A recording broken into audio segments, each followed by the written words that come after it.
Narrator. Calm voiceover. It took the Galactic Empire 3 centuries to build the most unstoppable fleet in the universe. It took Earth 9 seconds to reduce it to space dust. But don't worry, we were very polite about it. It took them 300 years to build it. It took us 9 seconds to end it. And we still said, pleased. Captain Reed Callahan, Terran representative. The Galactic Empire called it the Fleet Eternal, a procession of steel titans, dark matter dreadnoughts, and sun-shielded warcruisers so vast they formed artificial constellations. It was the crowning achievement of imperial unity. 42 star systems. Over 1,000 worlds. 300 years of construction, every beam calibrated, every hull polished to ceremonial perfection. And they pointed it all at Earth. In orbit above the shimmering blue marble, the alien armada blanketed the sky in shadows. From the surface, the invasion looked like a storm had rolled in from space itself, except it didn't bring rain. It brought arrogance. Inside the UN Interstellar Relations Complex, Captain Reed Callahan sipped his coffee as though he had all the time in the universe. He wore a dark blue uniform pressed so sharply it could cut glass, but his sleeves were rolled up like he was preparing for a backyard barbecue. A man of sharp eyes and soft smiles, a contradiction wrapped in courtesy. "Did they send the ultimatum yet?" Reed asked, not looking up from his mug. His aide, Lieutenant Kim, tapped her tablet. "Just came through. It's poetic. Very gold-trimmed language." Reed grinned. "Let me guess. Something about surrender, submission, and glorious assimilation into the Empire." "More or less.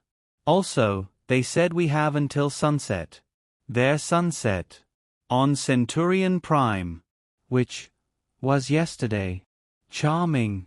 He rose from his chair and walked toward the transmission platform. As the holographic interface activated, the Empire's fleet commander flickered to life, a towering, insectoid being with glimmering bronze plating and ceremonial feathers draped from his mandibles. Admiral Zul Virex, Supreme Talon of the Fleet Eternal. "You are Reed Callahan," the Admiral hissed, voice layered with synthetics. "Designated representative of Earth?" "That's me. Do you prefer Admiral Zul or just Admiral Bugsy?" The Admiral blinked. "This is no time for levity." Reed gestured politely. "Right. Apologies. Your speech, I must say, it was thorough. Took a while to scroll through. Lovely font choice." "You mock the authority of the Empire?" "No, just its punctuality." The Admiral bristled. "We offer you integration, not annihilation. This fleet represents the might of 1,000 civilizations. Resisting will only bring ruin." Reed's expression didn't change. If anything, he looked apologetic, like he had to cancel dinner plans. "I appreciate the offer," he said. "But Earth's not up for integration today. Maybe next millennium." The line cut without ceremony. Kim raised an eyebrow. "That's it." "Yep." She paused. "What now?" Reed took another sip, walked to the control panel, and tapped a single button. A quiet chime echoed. Project doorbell. Active. Above Earth, 22 small, inert satellites flickered awake. They didn't look impressive. No cannons. No glowing cores. They hummed silently in low orbit, forgotten relics placed years ago under the guise of planetary climate monitoring. Each one blinked once, and bent the laws of physics in half. Space folded. Time stuttered. Across the Imperial formation, dreadnoughts twisted like paper. Carriers buckled inward, their artificial gravities snapping to zero, then reversing. Particle shielding collapsed in a wave of invisible fury. It wasn't a battle. It wasn't even a fight. In 9 seconds, the entire Fleet Eternal disintegrated into drifting debris, collapsing in silence across the thermosphere. On Earth, a single ping echoed from the command console. "Target resolved." 9.3 seconds. Casualties. 100% hostile. Reed exhaled softly. Slower than last simulation. Lieutenant Kim stared at the screen. They're all gone? He nodded. Turns out centuries of ego aren't resistant to well-placed temporal compression fields. She leaned forward. Did we just end a 300-year fleet project with microwaved satellite relays? Yep. Did we tell anyone we had those? Nope. He set his coffee down and straightened his sleeves. The next morning, the galactic net trembled. Empire comm channels buzzed with disbelief. News anchors screamed of betrayal, of ancient weapons, of humanoid sorcery. Some claimed Earth had struck a deal with dark entities. Others insisted humans had hacked spacetime. A few fringe reports claimed the entire fleet had hallucinated their own destruction. They were all wrong. And they were all too late. Later that day, Reed recorded a message for the surviving empires and protectorates. He wore a smile. To whom it may concern.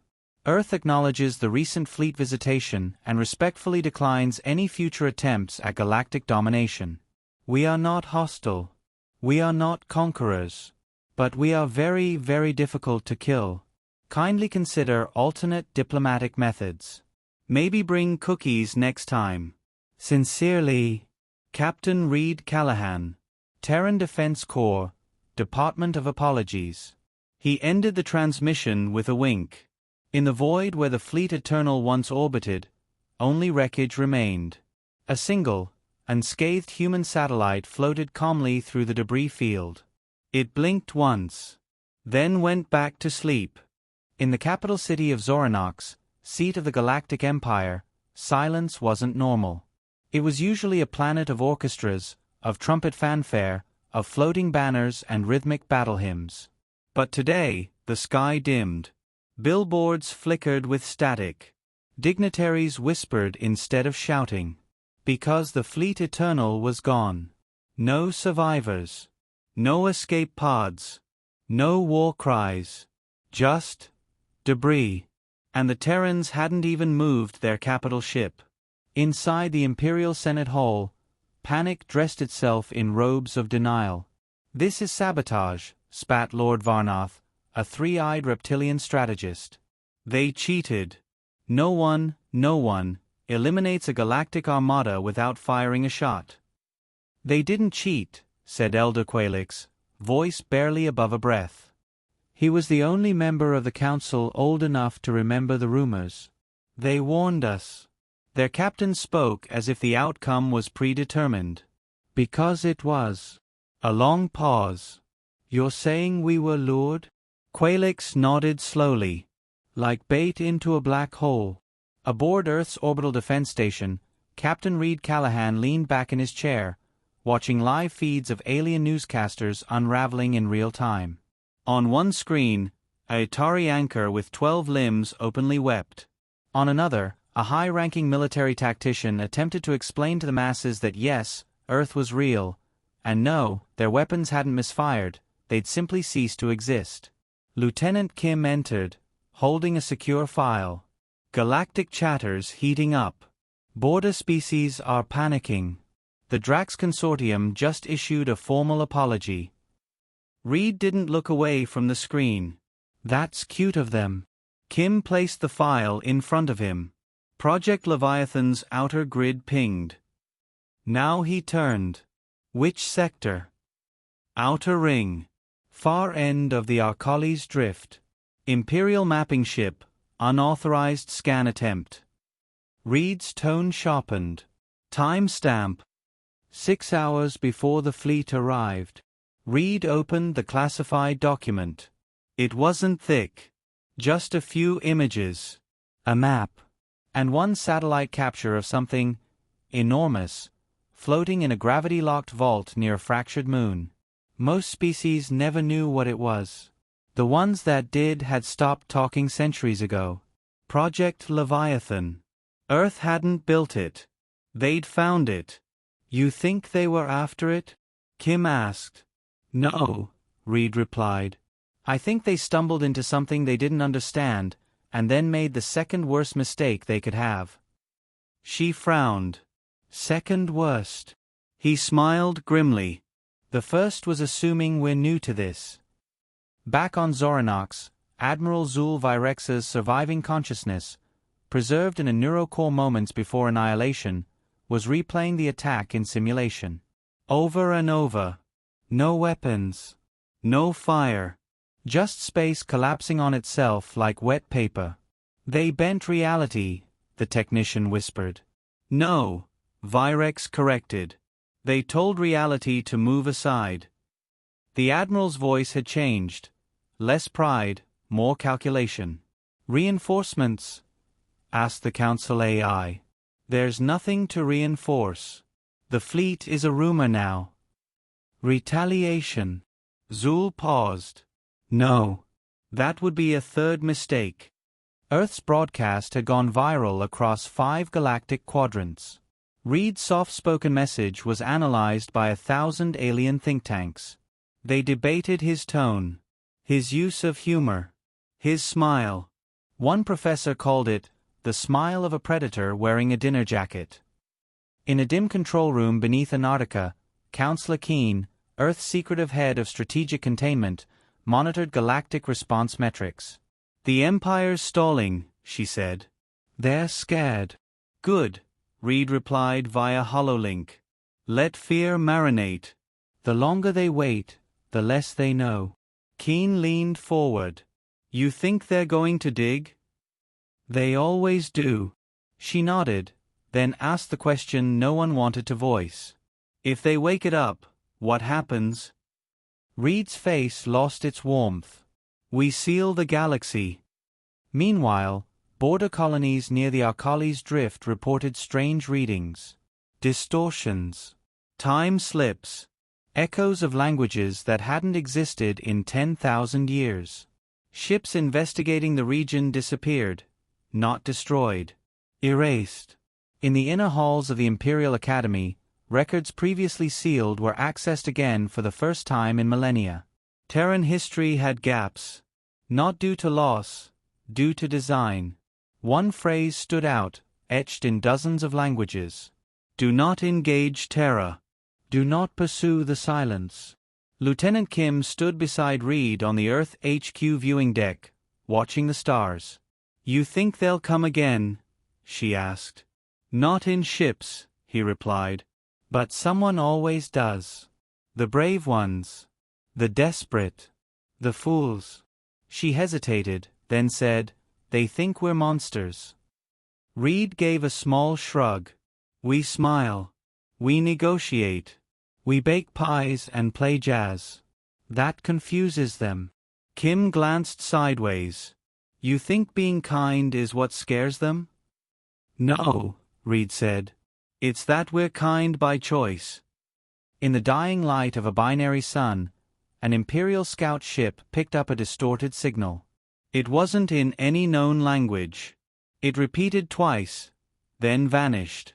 It sounded almost human, but deeper, older, hungrier. The Empire hadn't responded in days, which, in diplomatic terms, was a scream muffled by robes and protocol.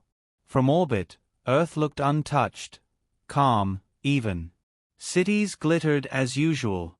Traffic still crawled. A dog somewhere barked at a drone. Humanity carried on, sipping coffee while the rest of the galaxy held its breath. But beneath the calm, in the subterranean analysis network beneath Geneva, Earth's most dangerous minds were not sleeping. Captain Reed Callahan stood before a holographic projection of deep space. Red sigils floated above targeted regions of the Arcali's Drift, where Project Leviathan's gravity field was most active.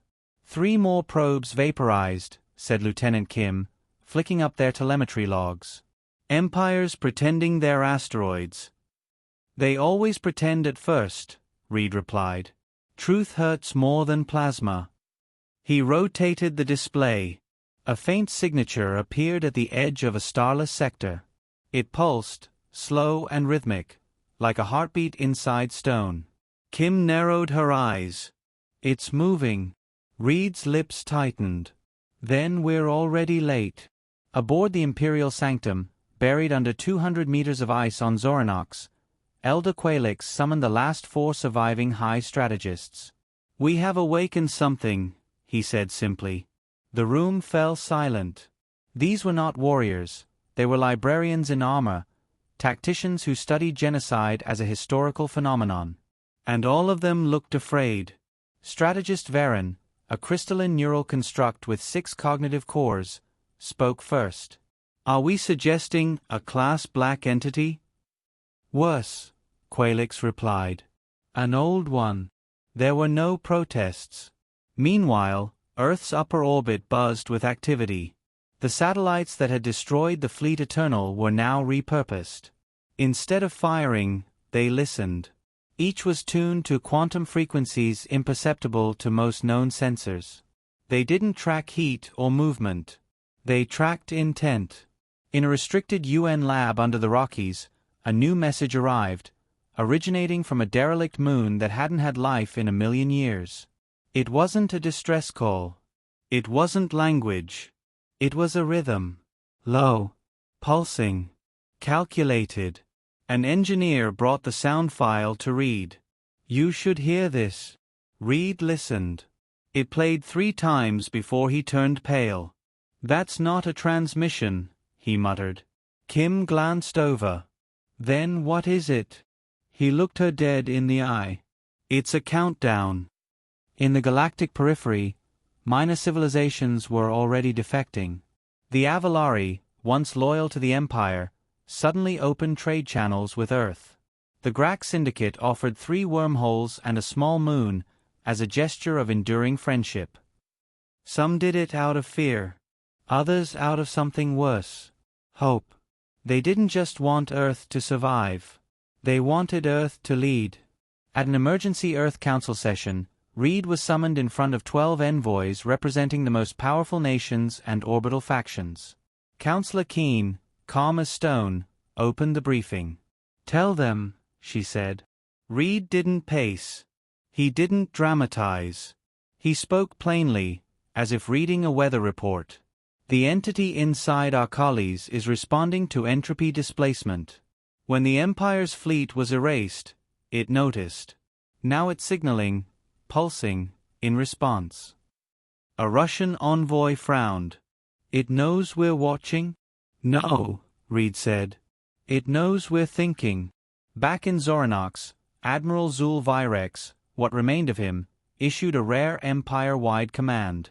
Do not send more ships. Do not scan the Arcalis drift. Do not engage Earth. It was the first time in history an Imperial Admiral had advised submission without war. The Council panicked. The fringe species rioted. Priests held silent ceremonies. But no one dared defy the order. Not because of Earth, but because of what Earth was sitting on. Kim approached Reed in the observation bay, the stars flickering beyond the thick glass. You've seen it, haven't you? Reed nodded once. Before this post, before the captain title, I was one of the first sent to Leviathan. Kim's eyes widened. So it's real. Reed took a long breath. It's not a weapon. It's not a god. It's a behavior. Encoded, ancient, systemic. It doesn't move through space. It moves through civilizations. And every time someone studies it, he looked out the window. They go extinct. The Empire's science branch, curious despite itself, activated a covert probe. A small one. No weapons. No lights. Just data collection. They called it Harvester 9. It lasted 27 seconds. Then, its crew received a message from their own future selves. One simple line. Don't come. Then it ceased to exist. Not exploded. Not torn apart. Unwritten. Earth's Council convened a black-level containment protocol. For the first time in 2 centuries, humanity considered the unthinkable.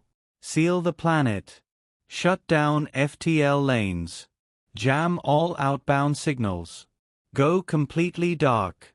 Because if the entity in the drift realized that Earth understood it, that Earth had analyzed it, it might recognize Earth as a threat. In a closed-door meeting, Keen looked at Reed. We can't stop the Empire from making mistakes. No, he replied. But we can stop the galaxy from collapsing with them. So what's the plan? Reed folded his arms. We bury the truth again. Wrap it in myth, encrypt it into folklore. Let them think we're monsters. It's safer that way. Kim entered then, holding a datapad. New broadcast from the Empire. They're calling us the Silent Apex. Reed smirked. Good. Let them. It was day 17 since the annihilation of the Fleet Eternal. The galaxy no longer whispered about Earth. It watched it. Outposts rerouted patrols. Trade ships altered jump paths. Even pirate clans flagged Terran signals as "Do not engage." But Earth was calm. Purposefully calm. Which, in itself, terrified the rest of the galaxy. Inside Earth's orbital command, Captain Reed Callahan adjusted the cuffs of his uniform as the envoy from the Rukari Dominion appeared on the holo feed. The Rukari, a species of high-browed scholars with spines like coral reefs, consider themselves the rational voice of the galaxy. Their delegate, draped in ceremonial silks, spoke slowly. We, the Rukari, wish to engage Earth in revised dialogue. A neutral reintroduction. Reed smiled politely. Happy to chat. Though I suggest we skip the surrender ultimatum this time. No such declaration is forthcoming, the envoy muttered. Oh, good. I was about to make muffins. The delegate blinked twice, confused. Down in sublevel Theta 9, Lieutenant Kim monitored deep space sensors. A new signal was pinging from the Arcali's drift. Not loud, not threatening. Just present. A pressure in the data. Sir, she called through the comm. It's responding again. Reed appeared beside her seconds later, eyes fixed on the black and red waveform crawling across the screen. He said nothing. Because this time, the pulse had changed. The signal wasn't random. It matched something from the Maelstrom archive, a fragment recovered from a dead civilization buried beneath Jupiter's ice moon. Same rhythm. Same pattern. Except the original ended with one line. Pattern acknowledged. Apex identified. At that moment, across the galaxy, Imperial Sublord Drax Nuven held a private conference with 14 warlords in the Crimson Sector. He slammed a data pad on the table. You saw what they did. No negotiations. No trials. They erased history in seconds. If we let Earth rise, we fall. A lizard-like delegate hissed. You wish to attack the species that obliterated an entire fleet before breakfast? Not alone, Nuven said, pacing. Together. Strike before they strike again. But someone in the room shook his head, a soft-voiced strategist from the far barony. No. You don't understand them. What's there to understand? The man leaned forward. They don't win with power. They win by making you think you had a choice. Earth's leadership, meanwhile, was not celebrating. In a black vault beneath the Canadian Rockies, Project Leviathan's fail-safe systems were being reviewed for the first time in a century. Hidden in concrete, wrapped in void silk, and sealed behind AI-controlled vaults, the chamber held no weapons. Just silence. And sensors. Reed stood at its entrance. Counselor Keen joined him, her voice barely above a whisper. It's not waking up. But it's listening. Listening to us? To everything, she replied. Words. Thoughts. Patterns. He stared at the sealed door. Then we can't talk strategy anymore. Not near this place. She nodded. Agreed. No more records. We go analog. Back aboard the Rukari diplomatic cruiser, confusion gave way to unease. The alien delegation replayed Earth's original broadcast, dissecting tone, syntax, posture. It wasn't a threat, one analyst muttered. But it felt like one. Another added, that smile. He was warning us. And enjoying it. A final line from the recording repeated on loop. We are not hostile. We are patient. There's a difference. Reed returned to the orbital command deck later that night. Alone. He stood before the viewing glass, Earth glowing below like a quiet ember. Kim entered, holding a thermos. Brought coffee. Strong. Like your diplomacy. He smirked. Perfect. I need to stay awake for what comes next. She handed it over, then paused. We don't want war, do we? He shook his head. No. But the galaxy needs to believe we're ready for one. She looked at him, voice softer. And if they push harder? Reed didn't answer immediately. Then he turned to her and said, with no smile this time, then we stop pretending. The next morning, an encrypted package was broadcast across the galactic net. No sender. No metadata. Just a video. No sound. Just a slow orbital scan of the Fleet Eternal's wreckage. Drifting, shattered, hollow. Near the end, the camera zoomed in on a single human satellite, still intact, blinking idly. Then it displayed a text overlay. This was a test. You passed. For now. The transmission auto-deleted after 60 seconds. But it was already everywhere. Aboard the Imperial High Council secure chamber, alarms pulsed. The satellite. The drift. The signal. It was all coordinated. This isn't revenge, muttered Elder Qualix. This is deterrence. Earth isn't conquering us. It's curating us. What does that even mean? A general barked. It means, Qualix replied, we've been catalogued. Back on Earth, Reed entered a secure briefing with Keen, Kim, and 2 ghost-coded strategists from Off-World Command. A projection lit up. It wasn't a map. It was a chessboard. But not Earth's. Alien. Designed for 4 players. 3 had been eliminated. The 4th piece, Earth symbol, had not moved. Yet. We never made the first move, Kim whispered. We never had to, said Reed. They moved into us. Keen tapped the final tile on the board. It glowed red. She looked at Reed. Your call. He stared at the tile. Then smiled, that same, precise, polite, calculating smile. Let them think we're still playing.